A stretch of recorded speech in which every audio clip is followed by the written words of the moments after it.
ரசாத்தி, இவ்வளவு நேரம் ஆகியும் சாப்பிடாம அப்படி என்னமா வேலை பார்த்துட்டு இருக்க? அதான் பெரிய ஆர்டர் முடிஞ்சிடுச்சுல்ல, இன்னைக்காவது நேரத்துக்கு சாப்பிட்டுட்டு தூங்கலாம்ல. இல்லம்மா, மாமா இன்னும் வரல.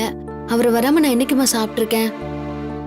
மாப்பிள்ளை வெளியே போயிருக்காரு, வரத்துக்கு எவ்வளவு நேரம் ஆகும்னு தெரியல. மாப்பிள்ளைக்கு நீ போன் பண்ணி பாக்கலாம்ல. அண்ணம்மா, ஆனா அவர் எடுக்கல. போன இடத்துல மாப்பிள்ளை சாப்பிட்டுட்டு கூட வரலாம்ல. உன்னால பசி பொறுக்க முடியாது ரசாத்தி, சாப்பிடு. மா, அவரும் நான் சாப்பிடாம சாப்பிட மாட்டாருமா. அவர் வந்ததுக்கு அப்புறம் நாங்க 2 பேரும் சேர்ந்து சாப்பிடுறோம். நீ போய் படுத்துக்கோ. சரி.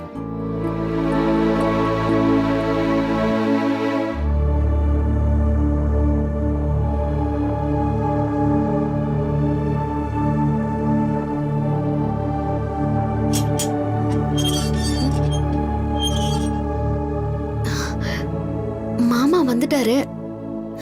மாமா, மாமா, எங்க மாமா போனீங்க? இவ்ளோ நேரமா நீங்க வர்றதுக்கு? அதான் சொன்னல, ஃப்ரெண்ட் ஒரு பிசினஸ் பண்றானே, அவனை பார்த்துட்டு வரேன். நீங்க ஃபோன் பண்ணுவீங்கன்னு எதிர்பார்த்தேன். பேசிட்டு இருந்தோம், அதனால மறந்துட்டேன் ஃபோன் பண்ணேன். எனக்கு தெரியும் நீங்க மறந்துருப்பீங்கன்னு. ஆனா நான் உங்களுக்கு ஃபோன் பண்ணேன், அப்ப கூட நீங்க எடுக்கல. ஃபோன் சைலண்ட்ல போட்டிருந்தேன், அதை எடுக்க முடியாம போயிடுச்சு. சொல்ற? நான் வீட்டுக்கு வந்துட்டேன். சரி, நான் அப்புறம் கூப்பிடுறேன். மாமா, ஃபோன் சைலண்ட்ல இருந்துச்சுன்னு சொன்னீங்க. இப்ப வரும்போது தான் எடுத்து மாத்தினேன். என்ன மாமா ஒரு மாதிரியா பேசுறீங்க? கோவில்ல பெரியத்த பேசினதுல அப்செட் ஆயிட்டீங்களா? அதெல்லாம் நான் எப்பவும் மறந்துட்டேன். பெரியம்மா இன்னைக்கு நேத்தா பேசுறாங்க, அவங்க எப்பவும் பேசுறதானே, அதெல்லாம் நான் பெரிய விஷயமா எடுத்துக்கவே மாட்டேன். சரி மாமா, கை கழுவிட்டு வாங்க, சாப்பிடலாம்.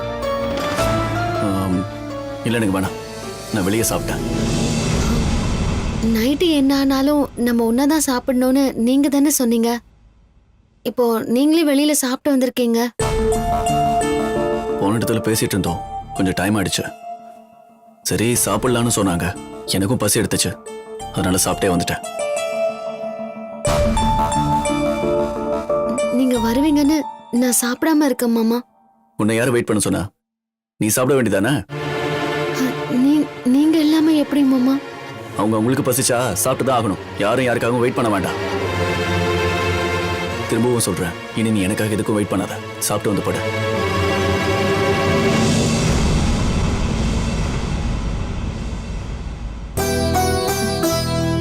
மாமாவுக்கு என்னாச்சு?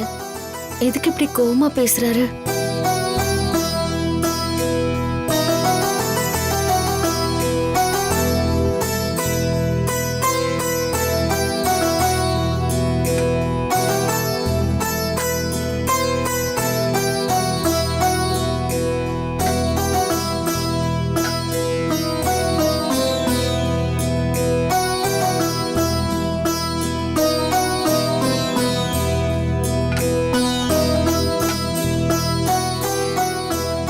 சாப்பிடலன்னு அவளும் சாப்பிடாம இருக்கா.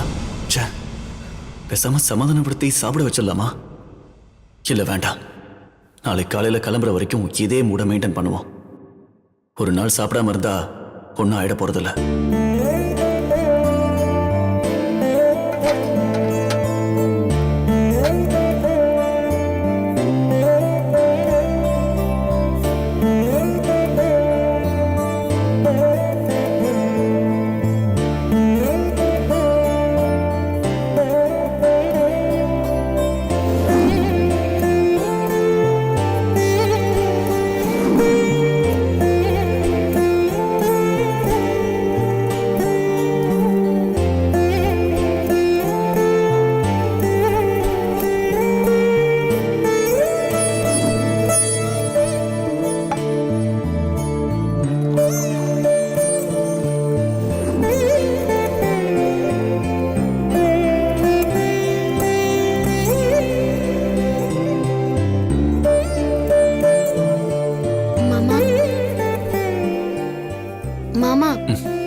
என்ன?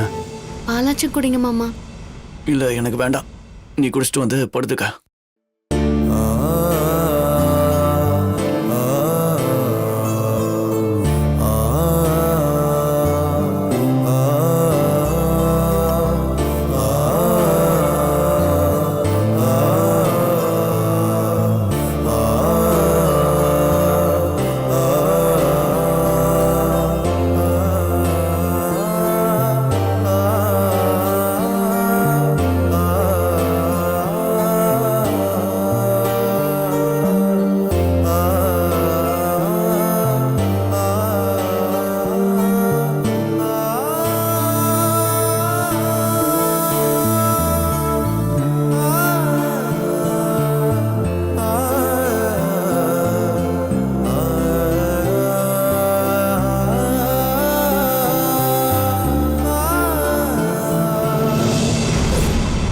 படிப்பறிவு இல்லாத மட சாம்பிராணி அவ.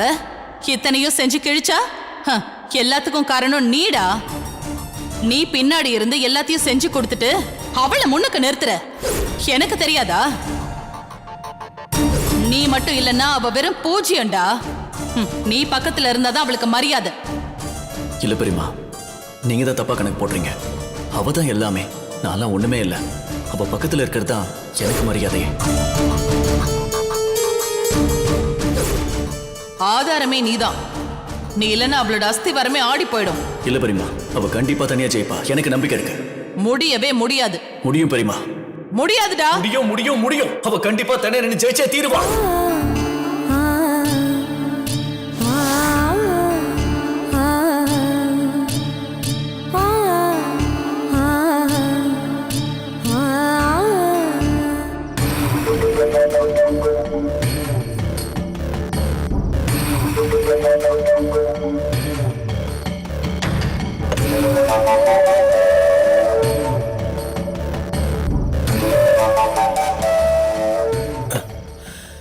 இப்போ என்ன, என் மாமனார்கிட்ட சொல்லி அந்த ராசாத்திக்கு வாடகை கொடுத்த ஃபேக்டரியை காலி பண்ண சொல்லணும், அவ்வளோதானே? ஆமாம், அது அவ்வளவு ஈஸிலாம் இல்லை. உனக்காக நான் எவ்வளோ பண்ணியிருக்கேன். எனக்காக நீ இதை மட்டும் பண்ணி கொடு. எனக்கு நிறையா பண்ணியிருக்க, அதை நான் இல்லைன்னு சொல்லலை. ஆனால் என் மாமனாருக்கு அந்த ராசாத்தி மேலே நல்ல மரியாதை இருக்கு. அவளை காலி பண்ணணும்னு சொன்னா கேட்க மாட்டாரு. அதெல்லாம் கேட்பாரு, நீ சொல்லு. அவர் பொண்ணை விடவா அந்த ராசாத்தி அவருக்கு முக்கியம்? மேகநாதா, அவர் குடுமையே உன் கையில தானே இருக்கு. நான் சொல்றது உனக்கு புரியும்னு நினைக்கிறேன்.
சேர்மேனு இவன் இதுக்கு இப்போ ஃபோன் பண்றான்?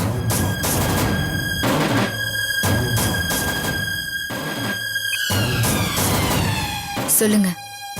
முருகா, அந்த ராசாக்தி ஃபேக்டரிக்கு பெரிய பூட்டா போட வேண்டிய நேரம் வந்துருச்சு.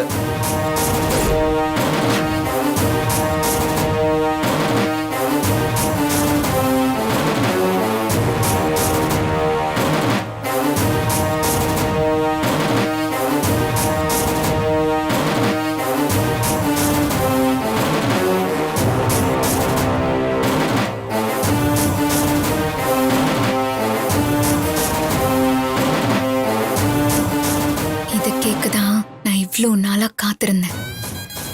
கலக்கிட்டீங்க போங்க. சரி சரி. சரி, நான் போனை வச்சிடுறேன்.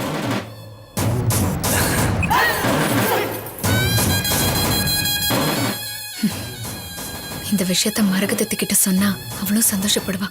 ஐயோ, இப்ப சொல்ல முடியாது. எழுந்ததும் காலையில முத வேலையா சொல்லிடலாம்.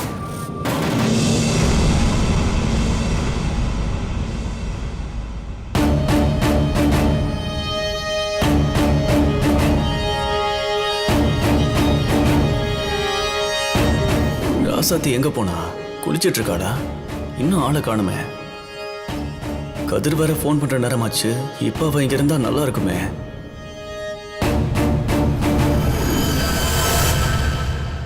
மாமா, எந்திரிச்சிட்டிங்களா? கதிர் இப்போ ஃபோன் பண்ணானா கரெக்டா இருக்கும். இவ வேற இப்ப இங்க தான் இருக்கா.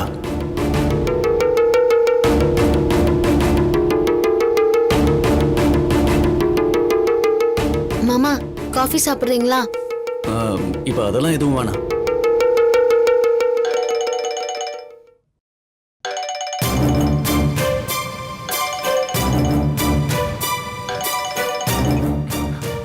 சொல்லுங்க சார். மாப்ள, நான் கதிர் பேசுறேன்டா. சார் கேக்குது, சொல்லுங்க. ஓ அப்படியா சார், சரிங்க. நான் இப்ப ஒய்ஃபோட பிசினஸ்க்கு சப்போர்ட்டா இருக்கேன். இதுக்கும் நான் அவகிட்ட ஒரு வார்த்தை கேட்டு சொல்றேனே. என்ன மாப்ள பேசிட்டு இருக்க? எனக்கு ஒண்ணுமே புரியலையே. சார் நான் கண்டிப்பா வந்தே ஆகணுமா? சரிங்க சார். அப்ப நான் இன்னைக்கு கிளம்புனா கூட நைட் வந்துருவேன்னு நினைக்கிறேன். நான் வந்துடுறேன் சார், வந்துடுறேன். ஓகே சார், நான் வந்துடுறேன். யாரு மாமா போன்ல? செல்வம் சார் ஃபோன் பண்ணாரு. டேய் மாப்ள, ஹலோ. வச்சிட்டான். என்னாச்சு உனக்கு?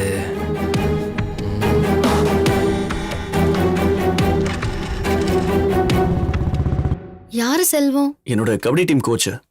ஓ அப்படியா? ஆமா ஆமா, அது ஆல் ஓவர் இந்தியால இருக்கிற எல்லா கபடி டீமும் கலந்துக்க போகுதா. நம்ம தமிழ்நாட்டு டீமை கோச்சிங் பண்ணணும்னு அவர் சொல்லியிருக்காரு. ரொம்ப நல்ல விஷயம் மாமா. நீங்க இதுக்கு தானே ஆசைப்பட்டீங்க? ஆமா, ஆனா என்ன சென்னை போகணுமே.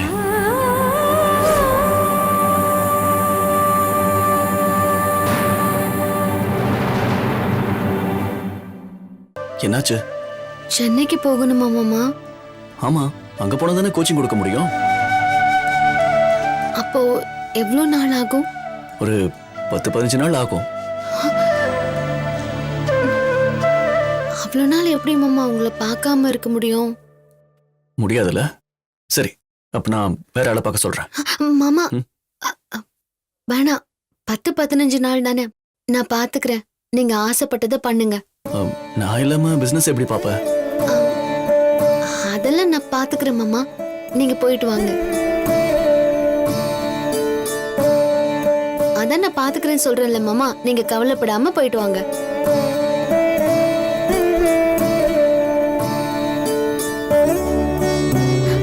அப்புறம் மாமா, நான் உங்களுக்கு புளி தொக்கு, எலுமிச்சை தொக்கு, தக்காளி தொக்கு, சத்து மாவு எல்லாம் பண்ணி தரேன். நீங்க இண்டக்ஷன் ஸ்டவ்ல சாப்பாடு மட்டும் பண்ணிக்கோங்க. ஏன்னா வெளியில சாப்பிட்டா உடம்பு கெட்டு போயிடும். எவ்வளவு நாள் ஆனாலும் பரவாயில்ல, கடையில மட்டும் சாப்பிடாதீங்க. இருங்க, நான் இப்பவே போய் ரெடி பண்றேன். என்ன மன்னிச்சிட்டு ராசாத்தி, உன்கிட்ட போய் சொல்ல வேண்டியதா போச்சு. எல்லாம் உன் நன்மைக்காக தான்.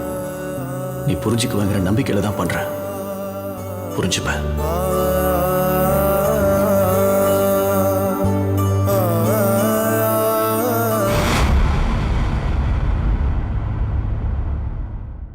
அத்தை, எழுந்துட்டீங்களா? ஆமா கண்மணி, நீ எனக்கு ஒரு காஃபி போட்டு எடுத்துட்டு வா. இருங்க அத்தை, முதல்ல ஒரு ஸ்வீட்டான விஷயத்த நான் சொல்ல போறேன். அத கேளுங்க, அப்புறமா காஃபி குடிச்சுக்கலாம். என்ன ஸ்வீட்டான விஷயம் அது? அத்தை, அந்த ராசாத்திய ஃபேக்டரியை விட்டு ஒரே அடியா காலி பண்ண சேர்மேன் ஏற்பாடு பண்ணிட்டாராம். ஐயோ, அவன் பேச்சையெல்லாம் நம்ப முடியாது கண்மணி. அந்த ஆள் ஒரு வெத்து வேட்டு. இல்ல அத்தை, அவர் சொல்றத பார்த்தா எல்லாம் நல்லபடியா தான் முடியும்னு நினைக்கிறேன். உண்மையாவா? ஆமா அத்தை, இன்னும் கொஞ்ச நேரத்துல அந்த ஓனர் ராசாத்தி ஃபேக்டரிக்கு கண்டிப்பா போவாரு. அதுக்கப்புறம் என்ன, அங்க ஒரு பூகம்பமே வெடிக்க போகுது. புனிதா, இங்க வா. என்ன விஷயமா? என்ன புனிதா, புது சுடிதாரா இருக்கு? எப்ப வாங்குன? இல்லம்மா, நான் வாங்கல. ராசாத்தி அண்ணி தான் வாங்கி கொடுத்தாங்க.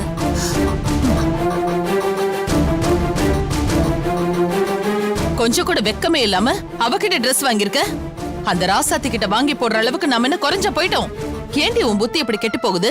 அவெல்லாம் ஒரு ஆளுன்னு அவ கொடுத்தாலாம், இவ வாங்கி போட்டுக்கிட்டாலாம். அறிவே இல்லையா உனக்கு? இப்ப எதுக்குமா தேவையில்லாம பேசுறீங்க? கண்டவெல்லாம் வாங்கி கொடுத்தா அது நீ போடுவியா? நீ மரகதத்தோட பொண்ணுன்னு மறந்துட்டியா? அண்ணி ஒண்ணும் கண்டவங்க இல்ல, அவங்க என் நாத்தனாரும் கூட. ஆமா, பெரிய நாத்தனாரு. என்ன பொறுத்த வரைக்கும் அவ கண்டவதான். மரகதம், இப்ப நீ எதுக்கு கோவப்பட்டு கத்திக்கிட்டு இருக்க? ராசாத்தி ஆசையா எங்க எல்லாருக்கும் துணி வாங்கி கொடுத்துருக்கா. உனக்கு பிடிக்கலன்னா விடு, எங்களுக்கு பிடிச்சிருக்க நாங்க போடுறோம். ஆமா, அவ பெரிய மகாராணி பாருங்க, எடுத்து கொடுத்துட்டா இவர் அதை மாட்டிக்கிட்டு தெரியறாரு.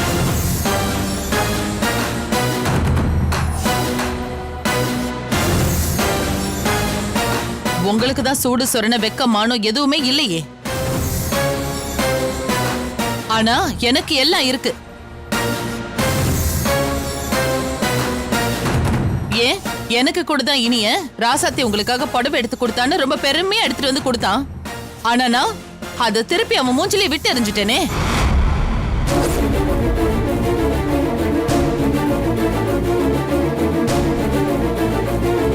நீ எல்லாம் ஒரு பொம்பளையா? ஆசையா வாங்கி கொடுத்தா இப்படிதான் பண்ணுவியா? என் புள்ள இனி எடுத்து கொடுத்தா நான் சந்தோஷப்பட்டிருப்பேன். ஆனா அவன் அந்த ராசாத்தி வாங்கி கொடுத்ததால சொன்னா. அது மட்டும் இல்ல, எங்க போனாலும் அந்த ராசாத்தி பெருமையை தானே சொல்லிக்கிட்டு தெரியறான். அப்படி அவ என்னதான் பண்ணிட்டான்னு தலையில தூக்கி வச்சு கொண்டாடிட்டு இருக்கீங்க.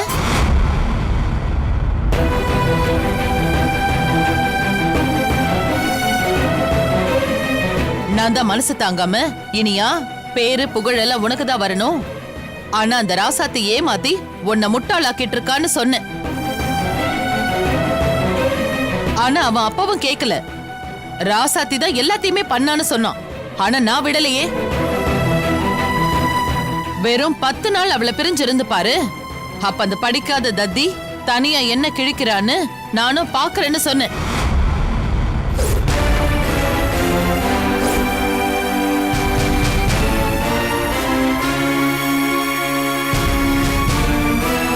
இனியனும் அந்த சவாலை ஏத்துக்கிட்டு நான் ராசாத்திய 10 நாள் பிரிஞ்சிருக்கேன்னு சொல்லிட்டான்.